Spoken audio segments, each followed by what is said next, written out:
السلام علیکم ورحمۃ اللہ وبرکاتہ۔ بسم اللہ الرحمن الرحیم۔ مصر کے شہر اسوان میں ایک گاؤں آباد تھا۔ وہ گاؤں آبادی کے لحاظ سے ایک چھوٹا سا گاؤں تھا۔ اس گاؤں کے اکثر لوگ کھیتی باڑی اور کچھ لوگ بازار میں تجارت کر کے اپنی زندگی کا گزر بسر کرتے تھے۔ وہ گاؤں اسوان شہر کا سب سے چھوٹا اور خوبصورت گاؤں تھا، لیکن وہ گاؤں جہالت سے بھرا ہوا گاؤں تھا۔ اس میں کوئی بھی آدمی پڑھا لکھا نہیں تھا۔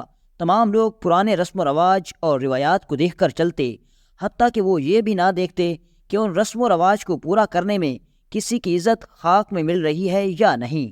وہ گاؤں اسوان شہر کی مغربی سرحد کے ساتھ سمندر کنارے آباد تھا۔ دوستو، یہاں آپ کو اسوان شہر کے بارے میں بتاتے چلیں۔ اسوان کو تاریخی طور پر جنوبی مصر اور اس کے جنوبی دروازے کے اہم ترین شہروں میں سے ایک سمجھا جاتا ہے۔ یہ مصر کا جنوبی گیٹ وے ہے اور دریائے نیل کے مشرقی ساحل پر دریائے نیل کے پہلے آبشار پر واقع ہے۔ یہ کہرا سے 799 کلومیٹر دور ہے۔ قدیم مصری زبان میں اسوان شہر کو سونے کے نام سے جانا جاتا تھا، جس کا مطلب بازار ہے، جہاں یہ ایک تجارتی علاقہ تھا اور تجارتی قافلوں کا ایک ٹھکانہ تھا۔ وہیں یہ نوبیاں آنے اور جانے والے قافلوں کا تجارتی مرکز بھی تھا۔ بطلیمیہ کے دور میں یونانیوں نے اس نام کو بدل کر سین رکھ دیا، پھر اقباط نے اسے اسوان کہا۔ اسے سونے کا ملک بھی کہا جاتا تھا، کیونکہ یہ نوبیا کے بادشاہوں کے لیے ایک بہت بڑا خزانہ یا قبرستان تھا جو وہاں ہزاروں سال سے مقیم تھے۔ اور یہ گاؤں اسوان شہر کا سب سے خوبصورت گاؤں ہے۔ اس گاؤں میں ایک عجیب و غریب رواج تھا کہ اس گاؤں میں جب بھی کسی لڑکی کی شادی ہوتی تو شادی سے پہلے وہ لوگ اس لڑکی کی پاک دامنی کو ثابت کرنے کے لیے اس کو ایک ایسے امتحان میں گزارتے جس میں لڑکی ایک موت کے قریب چلی جاتی۔ اصل میں ان گاؤں والوں کا لڑکی کی پاک دامنی کو ثابت کرنے کے لیے ان کے پاس ایک ایسا حجرہ تھا جس میں اس لڑکی کو شادی سے پہلے 10 دنوں کے لیے بٹھا دیا جاتا، اور ان کو کسی بزرگ نے یہ وصیت کی تھی کہ 10 دن اس حجرے میں بٹھانے کے بعد اگر لڑکی صحت مند باہر آ جائے تو سمجھو کہ وہ پاک دامن ہے، اور اگر 10 دنوں کے بعد وہ لڑکی کمزور اور بیمار ہو کر واپس آئے تو یہ سمجھو کہ وہ لڑکی پاک دامن نہیں ہے۔ اور گاؤں والے جو لڑکی ان 10 دنوں میں صحت مند ہو کر لوٹی، حکیم صاحب اس کا معائنہ کرتے، اور اگر حکیم صاحب کہتے کہ یہ لڑکی پاک دامن ہے تو پھر وہ اس کی شادی کر دیتے، اور اگر لڑکی پاک دامن ثابت نہ ہوتی تو وہ اس کو اپنے گاؤں کے درمیان میں موجود ایک اندھے کنویں میں پھینک دیتے، اور یہ سمجھتے کہ یہ لڑکی کسی اور کے ساتھ منہ کالا کر چکی ہے، لہذا اس کی شادی نہیں ہو سکتی۔ وہ گاؤں ایک جنگل کے ساتھ آباد تھا۔ اس جنگل کی دوسری طرف گاؤں کے مخالف الٹ میں وہ حجرہ بنا ہوا تھا جو کہ بالکل سن بیابان میں موجود تھا۔ اس حجرے کی مغربی طرف پر ایک ندی بہتی تھی اور ہر طرف سنسان بیابان زمین تھی۔ پہلے تو اس گاؤں کے لوگ ڈر سے اپنی بیٹیوں کی شادی نہیں کرتے تھے، لیکن اس گاؤں کا چودھری بہت ظالم اور سخت دل تھا۔ وہ کہتا کہ جو ماں باپ اپنی نوجوان بیٹیوں کی شادی نہیں کریں گے، ان کی بیٹیوں کو گھر سے اٹھا کر اس اندھے کنویں میں پھینک دیا جائے گا، کیونکہ شادی نہ کرنے سے یہی ثابت ہوتا ہے کہ وہ لڑکیاں پاک دامن نہیں۔ اور اس لیے وہ چودھری کے ڈر سے جب وہ لوگ مجبوری میں آ کر اپنی بیٹی کو رخصت کرنے کا سوچتے تو ان کی بیٹیوں کو ایک ایسے امتحان سے گزرنا پڑتا جو کہ ان کو موت کے قریب لے جاتا۔ جب بھی کسی لڑکی کی شادی ہوتی تو اس سے پہلے وہ ایک قیامت سے گزرتی۔ وہ لڑکی چیختی چلاتی رہتی، لیکن گاؤں والے مجبوری میں آ کر چودھری صاحب کے کہنے پر اس لڑکی کو جا کر حجرے میں بٹھا دیتے اور حجرے کا دروازہ بند کر کے باہر سے تالا لگا دیتے، اور ان 10 دنوں میں اس حجرے کے میلوں دور کوئی بھی قریب نہیں جاتا۔ 10 دنوں کے بعد اس لڑکی کے ماں باپ جا کر اس حجرے سے اپنی بیٹی کو لے آتے، اور اس کے بعد چودھری صاحب کے رکھے ہوئے حکیم صاحب اس کا معائنہ کرتے، اور جب حکیم صاحب کہتا کہ یہ لڑکی کمزور نہیں ہوئی تو گاؤں والے اس کو پاک دامن کہتے، اور جو لڑکی کمزور یا ان 10 دنوں میں بیمار ہو جاتی تو گاؤں والے اس کو بد چلن کہہ کر اس اندھے کنویں میں پھینک دیتے۔ لیکن اس حجرے میں چھپا موجود کیا راز تھا؟ آخر اس حجرے میں لڑکی کو 10 دن بٹھانے سے اس کی پاک دامنی کیسے ثابت ہوتی؟ اس کے پیچھے بہت بڑا راز تھا جو کہ وہ گاؤں والے نہیں جانتے تھے۔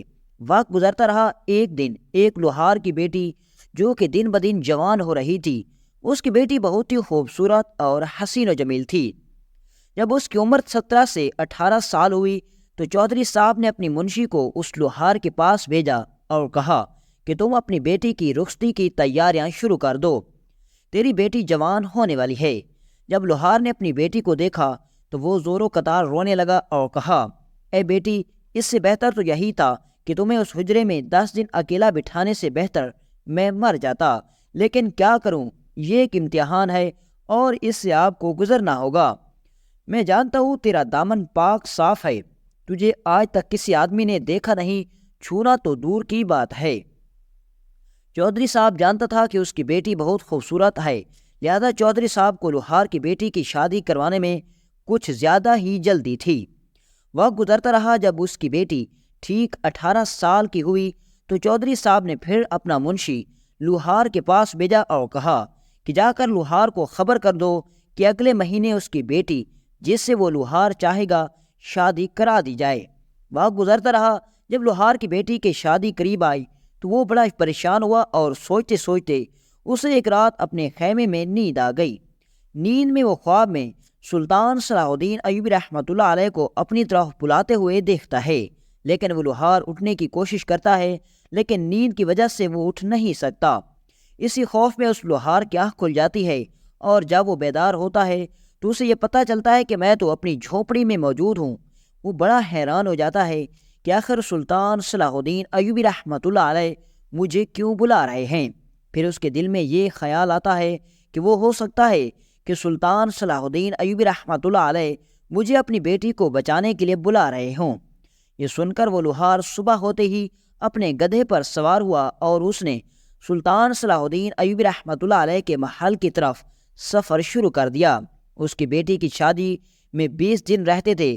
لوہار کو سلطان صلاح الدین ایوبی رحمۃ اللہ علیہ تک پہنچتے پہنچتے 6 سے 7 دن لگ چکے تھے، کیونکہ وہ بیچارہ غریب گدھے پر سوار تھا۔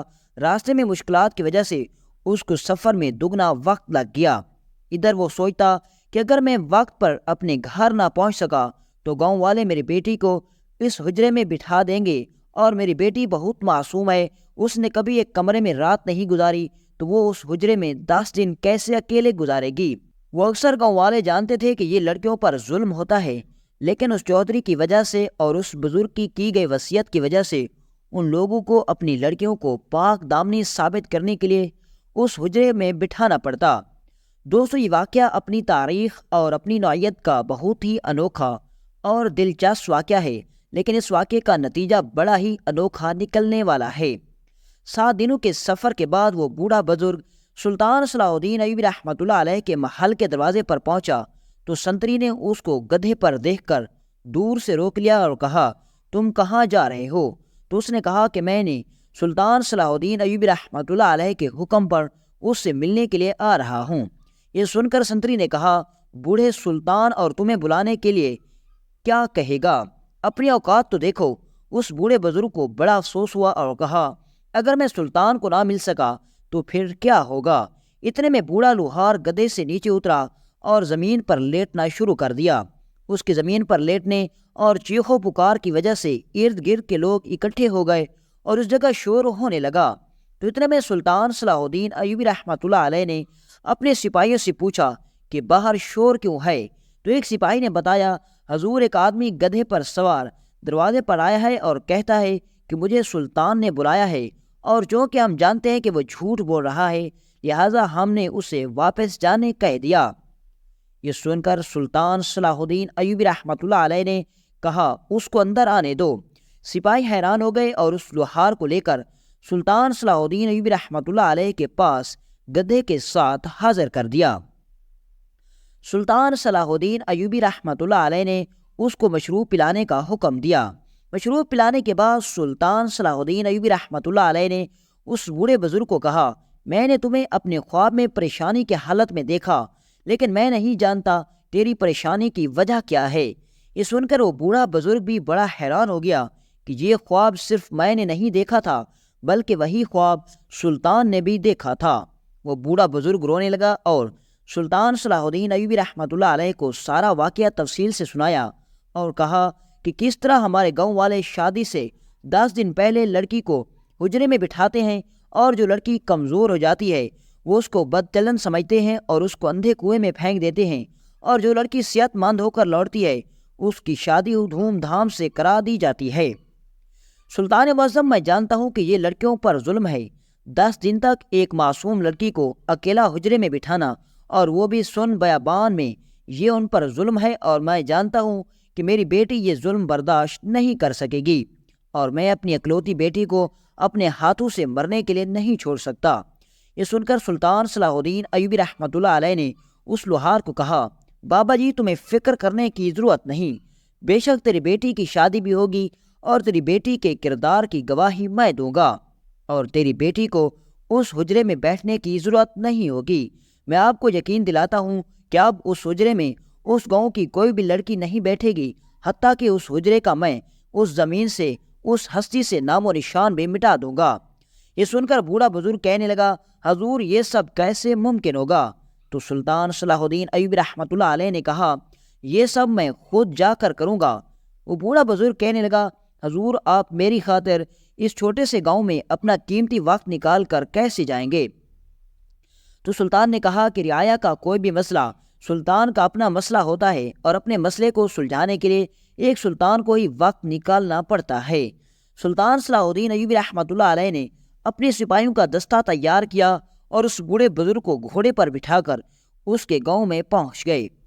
سلطان صلاح الدین ایوبی رحمۃ اللہ علیہ کو گاؤں میں پہنچتے پہنچتے 2 دن لگ گئے۔ آخری دن تھا۔ اگلی صبح اس لڑکی کو گاؤں والوں نے گھونگھٹ میں بٹھا کر اس حجرے میں بٹھانا تھا، تاکہ اس لڑکی کو 10 دن کے لیے اس حجرے میں بٹھا کر اس کی پاک دامنی کو معلوم کیا جائے۔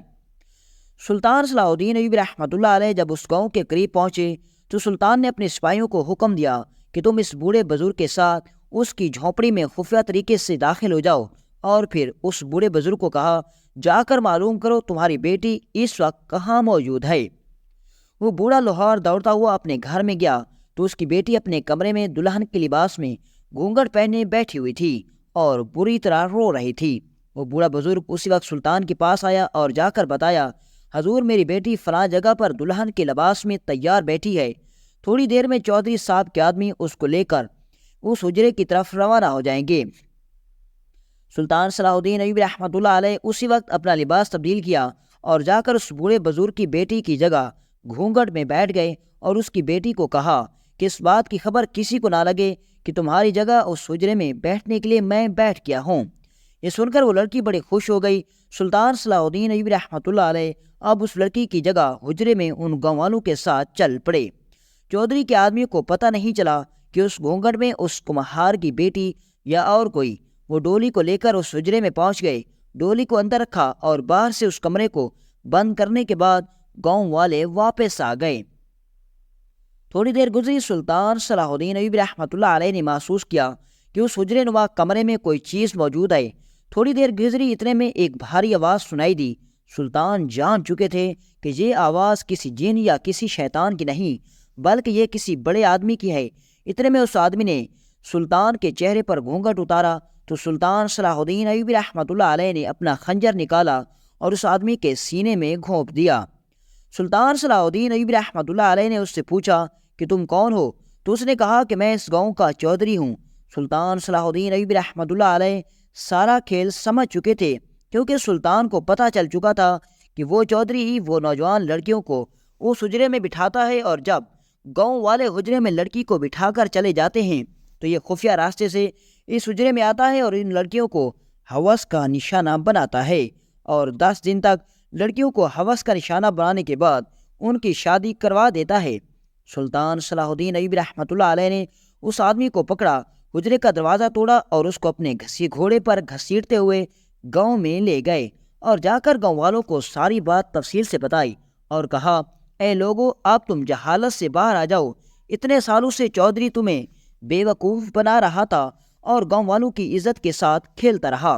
جب تم اپنی بیٹیوں کو اس حجرے میں بٹھا کر واپس آتے ہو تو یہ خفیہ طریقے سے اس حجرے میں چلا جاتا ہے اور 10 دن تک ان کی عزت کے ساتھ کھیلتا ہے، لیکن وہ لڑکیاں اپنی عزت کی ڈر کی وجہ سے کسی کو نہیں بتاتی۔ اور گاؤں والے سمجھتے ہیں کہ وہ لڑکیاں پاک دامن ہیں، لہذا کبھی کسی اجرے میں بٹھانے سے کسی کے کردار کا پتہ نہیں چلتا۔ جب گاؤں والوں نے یہ سنا تو انہوں نے سلطان صلاح الدین ایوبی رحمۃ اللہ علیہ کو درخواست دی کہ حضور آپ اس چودھری کو گاؤں کے چوراہے پر باندھ دے، گاؤں کا ہر ایک آدمی اس کو ایک ایک کوڑا مارے گا اور اس کے جسم سے اترنے والا گوشت ہم بھیڑیوں کو کھلائیں گے تاکہ اس کو دیکھ کر گاؤں میں مزید کسی میں ایسا کرنے کی جرت نہ ہو۔ سلطان صلاح الدین ایوبی رحمۃ اللہ علیہ نے کہا، بے شک ہمارے اسلام میں سزا کا تعین کیا گیا ہے لیکن ظلم کا نہیں، لہذا اس چودھری کو بے گناہ لڑکیوں کے ساتھ زنا کرنے کے جرم میں اس کو کل صبح گاؤں کے چوراہے پر سنسار کیا جائے گا۔ اگلی صبح سلطان صلاح الدین ایوبی رحمۃ اللہ علیہ نے اس چودھری کو گاؤں کے چوراہے پر سنسار کر دیا اور اس کے جتنے بھی آدمی تھے ان کو پکڑ کر زندان میں ڈال دیا۔ اور اسی طرح سلطان صلاح الدین ایوبی رحمۃ اللہ علیہ نے اپنی عقل مندی اور بہادری سے ان گاؤں والوں کو اتنی بڑی مشکل سے نکال دیا۔